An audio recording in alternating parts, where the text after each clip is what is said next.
Welcome, folks. Fuck a title show. I am your host, as always, JuvyThaKid. It is really hard to do intros right after you exhale. Ew. Okay, we're gonna be getting into a lot of topics. Real quick, if this is your first time checking this out, it's not really like a life lessons thing.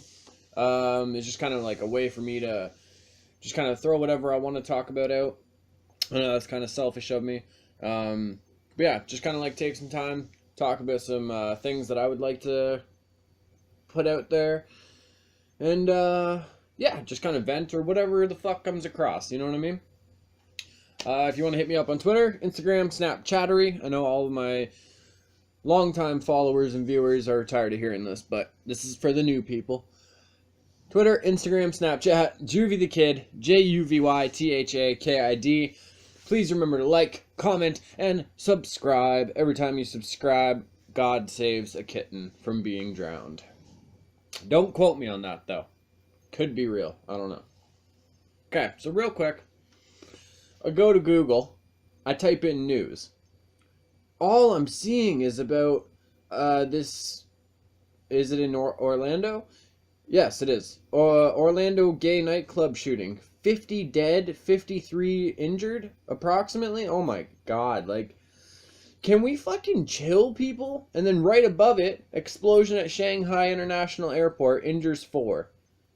Ugh. Can we chill? Come on. I saw a few things that, like, it's all, like, speculation, really, of why the guy did it. Apparently, it was religious things or whatever. He got upset because he saw dudes kissing. Real quick, you're in a gay nightclub. I don't know what you showed up there expecting to see, dude. Like, but seriously, let's fucking chill, man. Like, everyone's killing people over religions and fucking people getting into fist fights over politics. Like, oh my god. Like, are we adults or are we not? I don't remember, growing up and everyone's like, when you're an adult, you have to fucking go kill people for stupid reasons and you gotta go and fist fight somebody because they're voting for the Crypt Keeper's wife and you're voting for the Dorito man. I don't know. Just fucking chill, people. Like, what the fuck's your issues? I don't know. It's not hard to, like, just have a good time either, people. I don't know if you know that. But it is very easy just to have a good time and just enjoy life. Okay, I got a couple of your guys' topics here. And, oh yeah, another thing, apparently Walmart is going to stop accepting Visa in Canada. A bunch of retailers are, citing high fees for transactions. Are you not a multi-billion-dollar company? You can't afford transaction fees? Like, get the fuck out of here, Walmart. You try and talk about low prices and shit like that when half your shit isn't even low prices. Like, fucking, a lot of the time, groceries, I can go to fucking a different grocery store and get it for cheaper. Figures, a lot of the time, I can go to Toys R Us and they sell it for cheaper. It's fucked up. Like, I don't know what you guys are talking about here. But seriously, let's all just chill. Let's all just chill. So, topics. Actually, you know what? I'm going to pull them up on the laptop so then it'll be easier. I won't have to keep switching on you guys. And you might hear the microphone getting all muffled and such. We don't want that to go down. Alright. Okay, Beiji 420.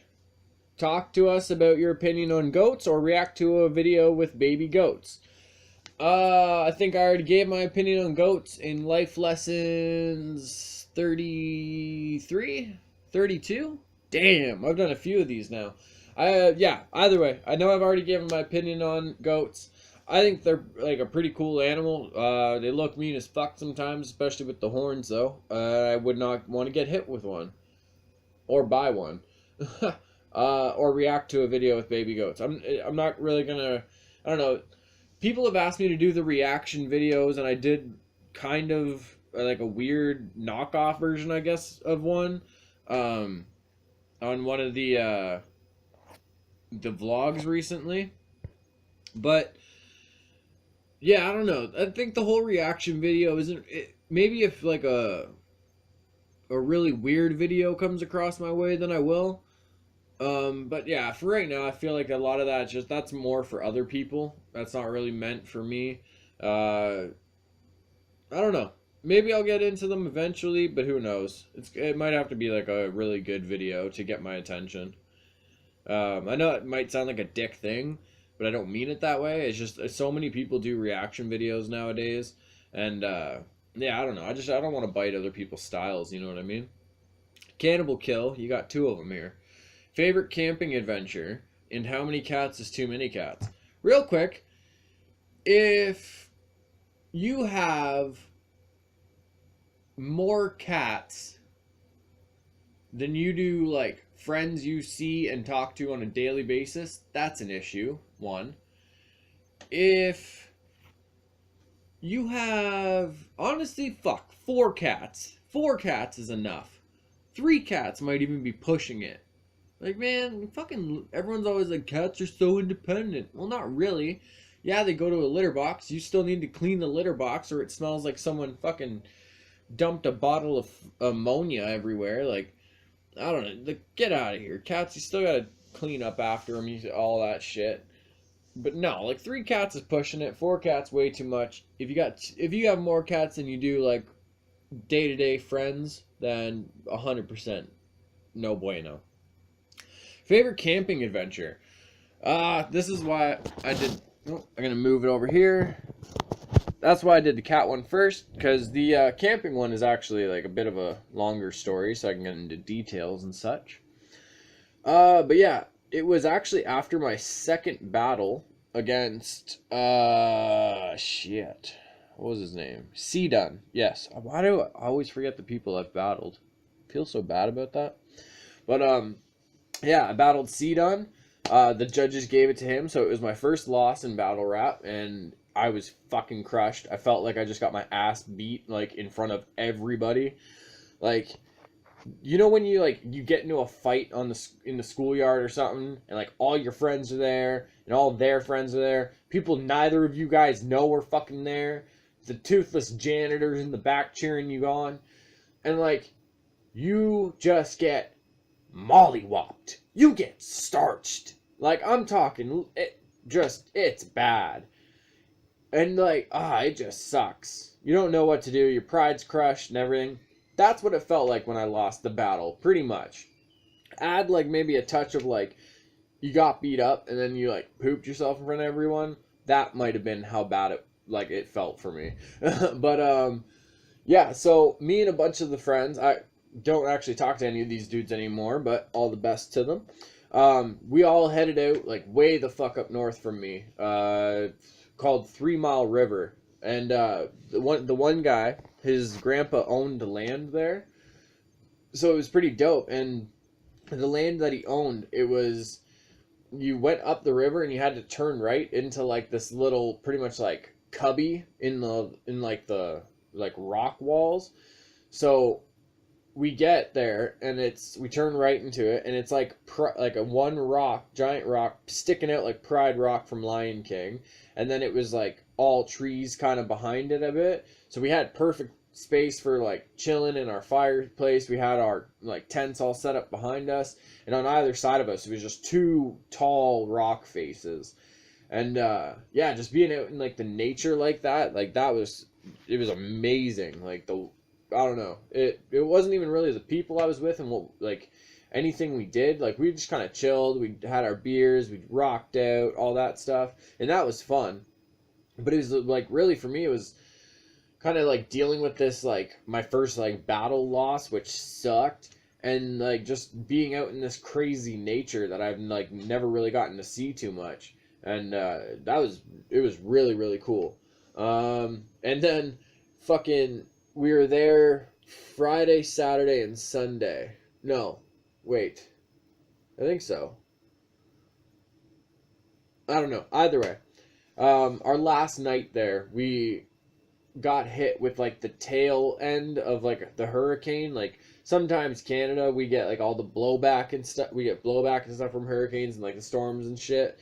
Well, where we were got hit bad. So all of us got woken up. Like, our tents are almost like lifting up off the ground. Like, the only parts that aren't is where we're like sitting or laying in the tents. And like, shit is blowing everywhere. You can hear the wind. You can hear tree, like, branches flying everywhere. Literally the craziest fucking storm I've ever like seen or like been around, kind of thing. Well, I guess I've seen crazy ones on TV, but you guys know what I mean. Like, it was fucking nuts. Like, yeah, it was. I don't know. That was a crazy camping experience, 100%.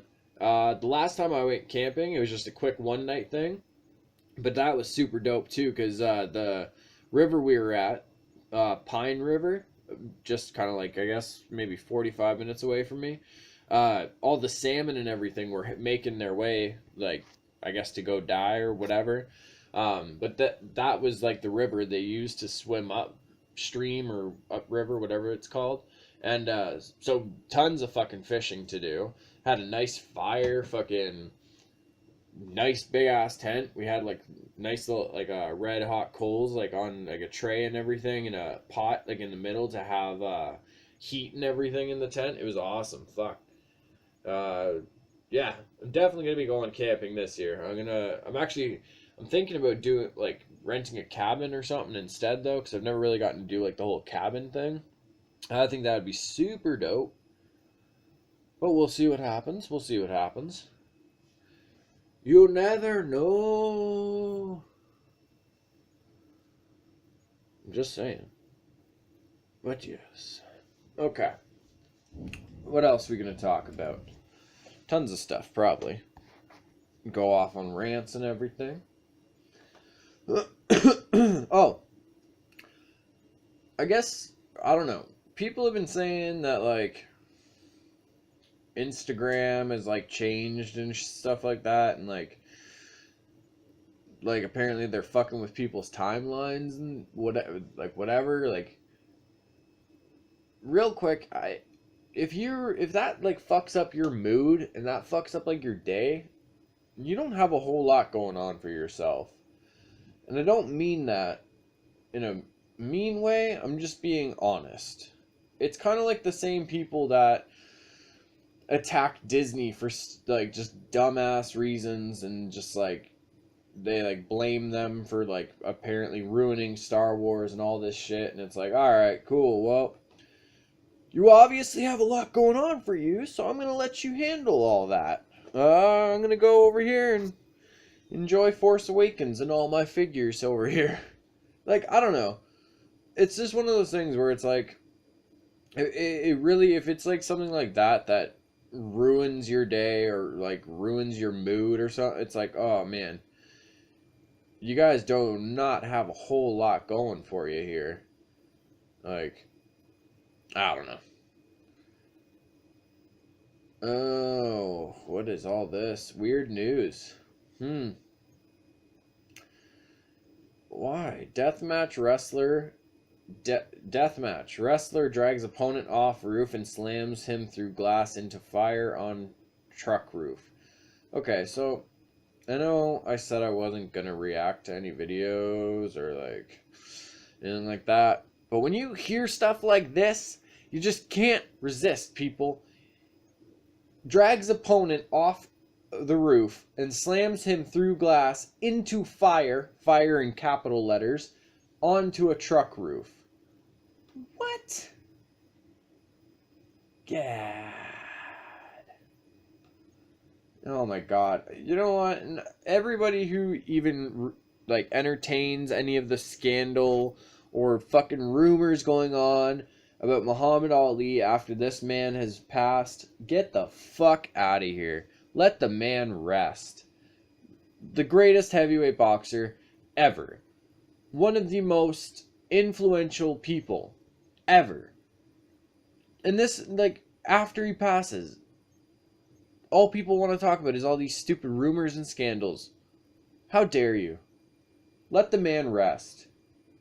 Remember his accomplishments and what he did for communities and people's lives. You know what I mean?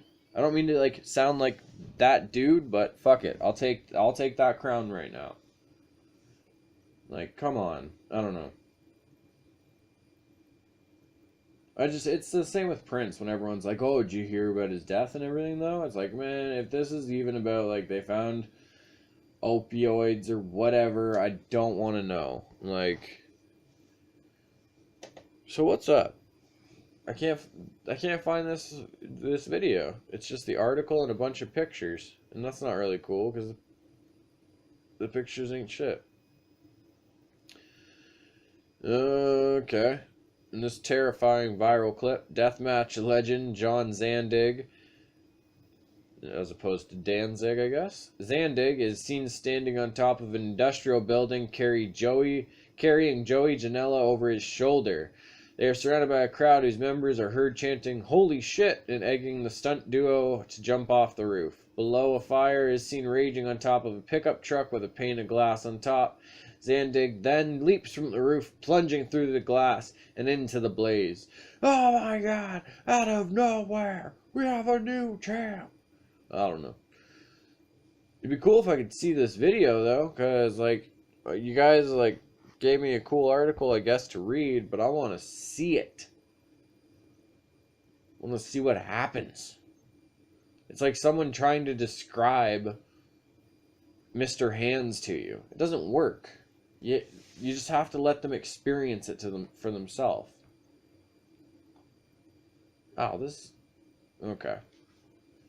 The good old YouTube, my folks. We're going to try and experience this together. Because I don't know about you guys, but I grew up, not wrestling. Well, with my friends we wrestled and shit. But I grew up watching wrestling.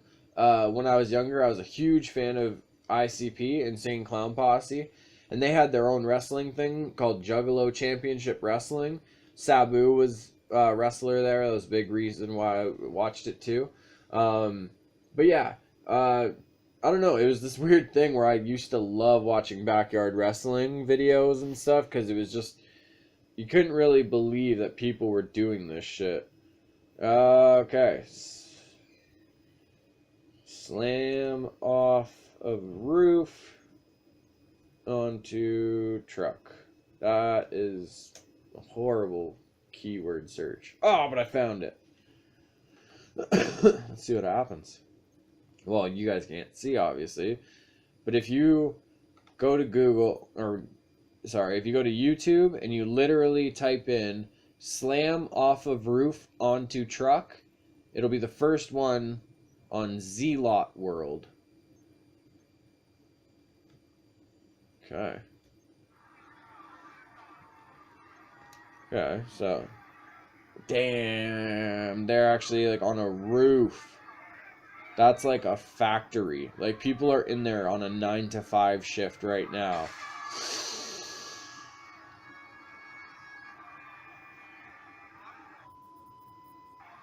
Oh, no.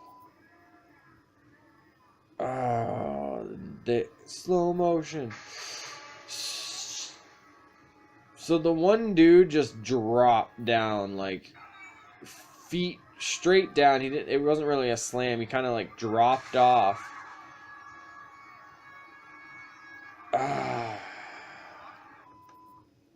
That's intense. Like, okay. See, like, there's some videos that you see of backyard wrestling and you kind of laugh it off and you're just like, oh, like, that's kind of like, why would you do that? You're an idiot or whatever have you.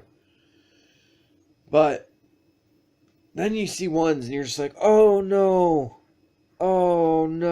you're gonna be shitting glass for a week. Ugh, I don't know. Why you gotta do that stuff though?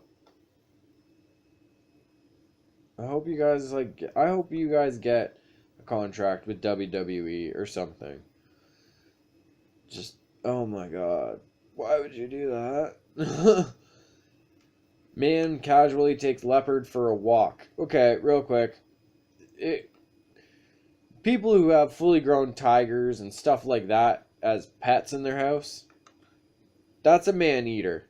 If that thing wants to kill you, it fucking will. Like, don't sit there and say, like, oh, no, we have an understanding or whatever have you. Like, no. Like, if it wants to fucking eat you, you're done. Those fucking canines, or whatever you want to call them, are going after you and they clamp around your neck, gadoosh, you're done. You're getting squished.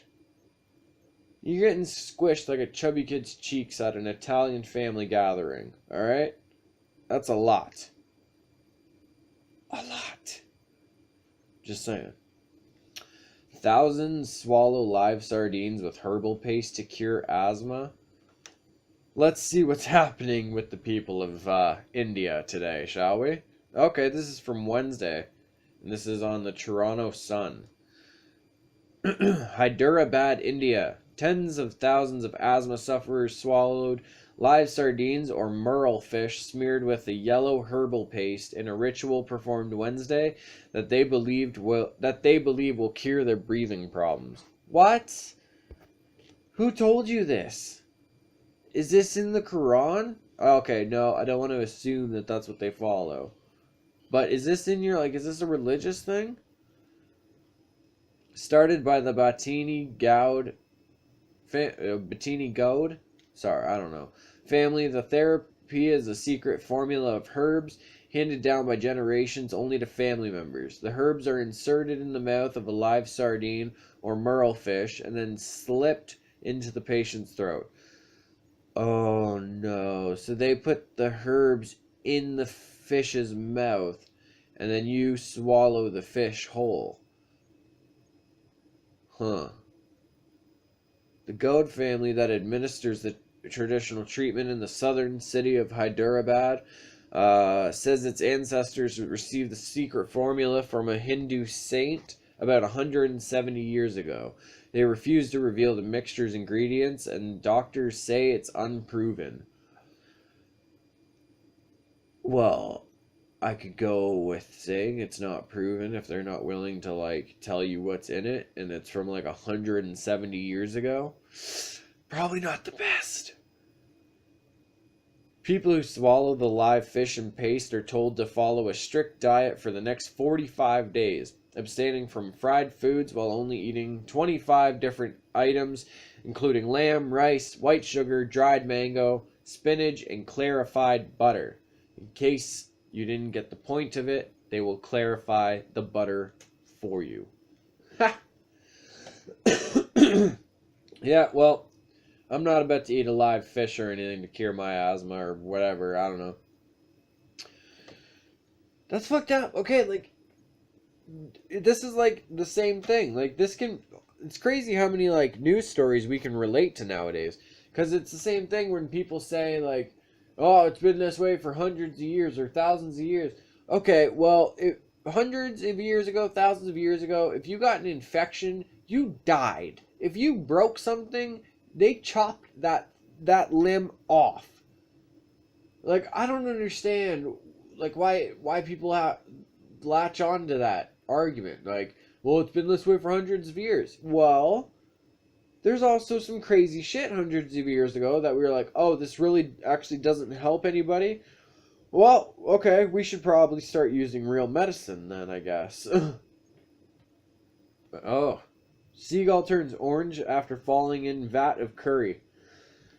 I wish I could say that I felt bad for it, but I fucking hate seagulls, so can't really feel bad for that one. That's a spicy seagull. That's if Steven Seagal ever puts out a sex tape, he has to call it a spicy seagull. Oh, that is good. Remember when Steven Seagal was still thin enough to throw kicks in his movies? If you watch his movies, eventually he just he gradually puts on weight, but eventually he just got way too heavy to throw kicks at anybody. So he just stuck to the throwing and the catching swords with his bare hands.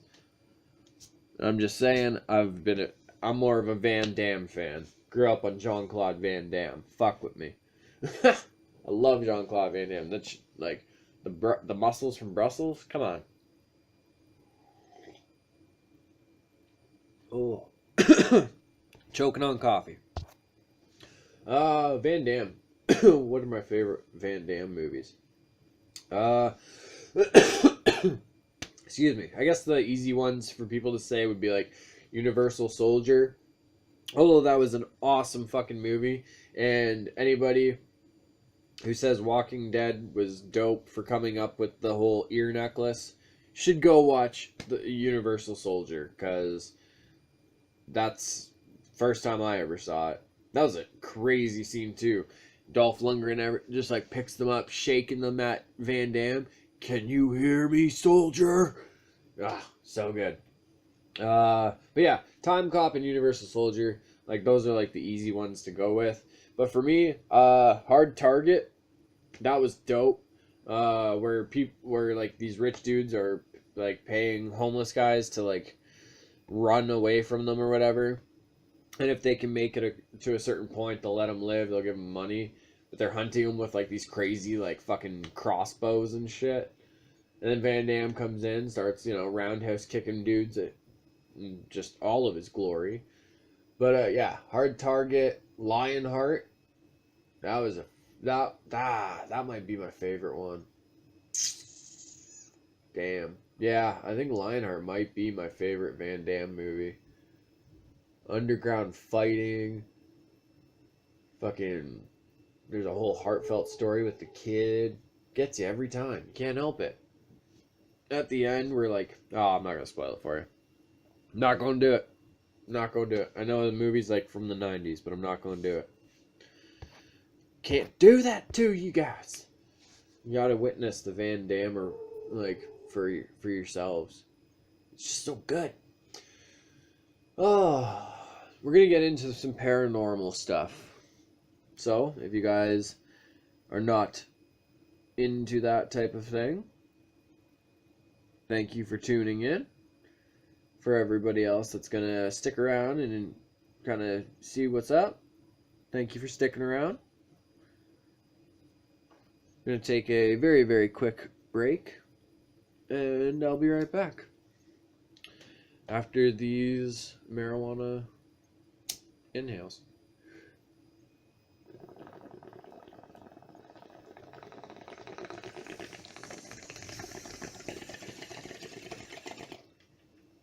Allegedly.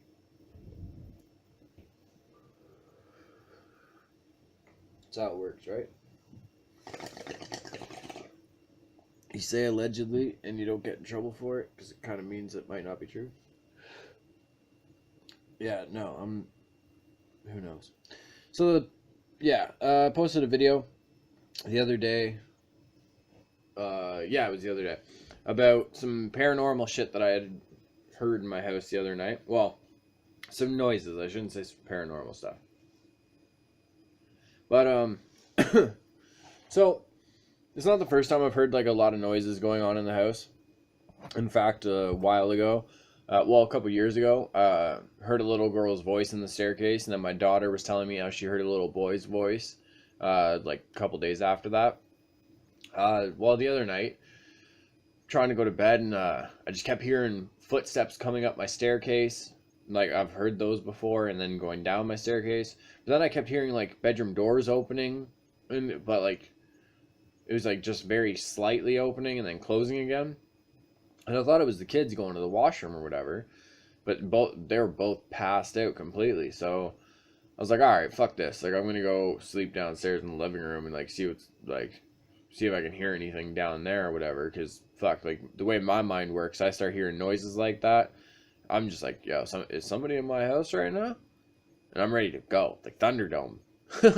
But, so I go downstairs.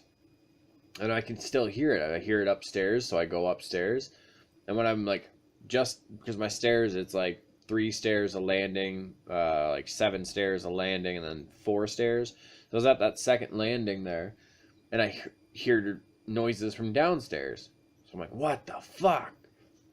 So I click the recorder on my phone, and I start just trying to record things, because I'm a big I do believe in the paranormal, but I also try and explain things more logically. But this has been going on for so long, and I'm trying to look for logical explanations and stuff like that, and it's kind of one of those things where I don't know. I feel like maybe the only option left might be like some paranormal, and I believe in it. So honestly, like 100% it could be paranormal. But what was this? Oh yeah, so I did the recording and everything, and as I'm doing it, okay, so one of the theories is when you do recordings, it's a EVP. I believe it stands for electronic voice phenomenon. So what happens is, um, like if we can't audibly hear it, sometimes like we'll be able to hear it in the recording. Just like I'm not sure how to explain it, so you guys will actually like it'll sound more intelligent and everything. Um, I urge you guys to check out the Ghost Hunter show or whatever, because that's actually a good one. They try and debunk a lot of it. They don't just go like, oh, it's a ghost. But yeah, so the EVPs, it's what we can't really hear. We can kind of hear on the voice recording. So I'm doing the recording and everything, and I'm just kind of like saying, like, if there's anything here, like, you can talk into this, like, even if I won't be able to hear you, I can listen to this after, and I'll be able to hear anything if you have a message or whatever. And I didn't hear anything as I was talking, or like even when I paused for a little bit. But then when I tapped on the table, I was sitting there, said, like, if anything's here, or if anybody's here, if you could tap on a wall or anything, tap 3 times, just like that. I tapped 3 times once, and I said, you can just do that, I'll know you're here. Just tap, just like that. Tap 3 more times. So it was a total of 6 taps. You might be wondering why I say it's a total of 6 taps, because that is actually important to the story. I sat quiet for, I want to say maybe 2 to 3 seconds. And the way my couch is, if you sit on the one side, your back is to like the hallway kind of thing. It's kind of weird. Kind of gives you creepy vibes sometimes, but so all I hear from like in the staircase is just like light tapping, and it was 6 taps. And I remember in the recording, like I was sitting there, I was like, oh my god, and I was sitting there saying, like, I hope that picked it up. But unfortunately, it was just too light. I wasn't like, I don't know, I wasn't close enough. I'm not sure. It was my first time ever trying something, like trying to record something like that. So when I listened back the next day, I couldn't hear the tapping. And that was unfortunate for me, because I was really hoping I caught that. Because honestly, like, it was, I have goosebumps right now, like even like telling about it again. So when I was listening to it again, at one point I was talking, and I was saying like how I keep hearing doors opening, and just as I finished saying opening, I was listening to it through I can't remember the name of the program. I think it's fuck. Either way, it's not important. I'm sorry. I think it's like Audio Audible or something like that. It just slips my mind right now. I apologize for that. But I was listening to it through that, and I was able to see like the actual like audio file and see the wavelengths of like the audio, and zoom in and amplify it if I needed to. Well, just as I was finishing saying, like, I can hear doors opening. I was finished saying opening. It sounds like to me, it's set like I hear something, and to me, I heard you scared. Just like that, just you scared. Now, I let a couple people listen to it, and they had said they hear something. Some people said they heard a click after I hear it, or after I say opening, and some people said they can hear like something, but they're not sure what it was. And when I showed it to people or sent it to whatever, I didn't tell them what I heard specifically or anything, because I didn't want that to influence like the way they listened to it. I would tell them after. But it's weird, you know what I mean? And the paranormal has always been a passion of mine. I've wanted to kind of go and do some investigating, either with a team or what I would rather with a team that knows what they're doing, and people who are passionate about it as well. They're not just trying to get a TV show or something like that. Yeah, I would love to do that. It's always been a passion of mine. I don't see it as this weird, like, this fad or something that's really cool to like follow or whatever like that. My nan, growing up, my nan told me about like paranormal experiences that she had in this old house we lived in Toronto. So yeah, I don't know. The paranormal's just kind of always been part of my life, really, and I've always had a passion for it. And I've always wanted to try and do some investigating and stuff. So maybe I'll start doing that. Maybe when I do it more often or whatever, I'll kind of learn some things to get more like better like audio samples or whatever to like show you guys. 100%. I would love to share it with you guys for sure. And yeah, I think we're gonna end it here, folks. I want to thank you all for listening, for all your support. Honestly, like, I know I say it at the end of like every show or just tons of videos, whatever, but I know I'm appreciative of it. I'm appreciative of all of the support, 100%. So, all my quiet kids, my freaks, and my weirdos, for the love of everybody, keep being weird.